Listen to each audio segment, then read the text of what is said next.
One cool thing about gaming as a storytelling medium is that it hasn't been around for too long. This makes it pretty easy to look at how its narrative elements have evolved.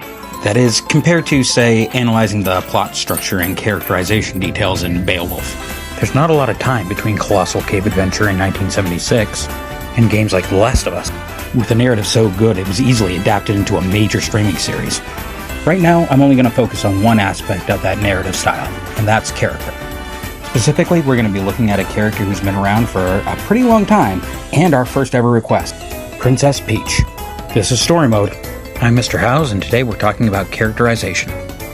Characterization is what we call all of the details that make a character unique.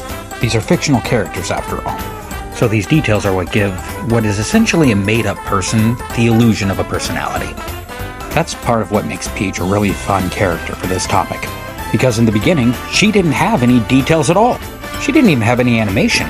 She was just a goal. She may as well have been a trophy for all that it mattered. In those early days of the NES, the developers still weren't really thinking about story. Like, there wasn't really any story about her in Mario 2 at all. She did get to be more than a goal, and she got a unique ability, but that's about it. There was also the technical limitations on the NES, but they used some cool tricks to expand the plot and characterization in Mario 3.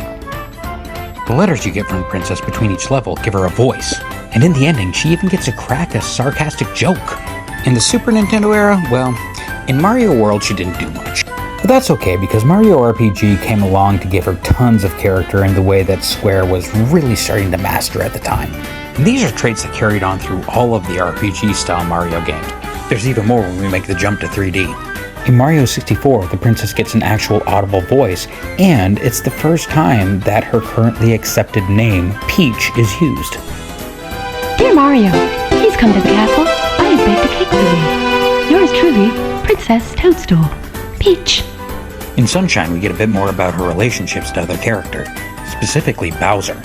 Not only is Bowser kidnapping Peach because he wants to try to marry her, but baby Bowser actually thinks that she's his mom. The Galaxy and New Mario games are essentially more of the same, so we're going to go ahead and skip to this great moment from Odyssey.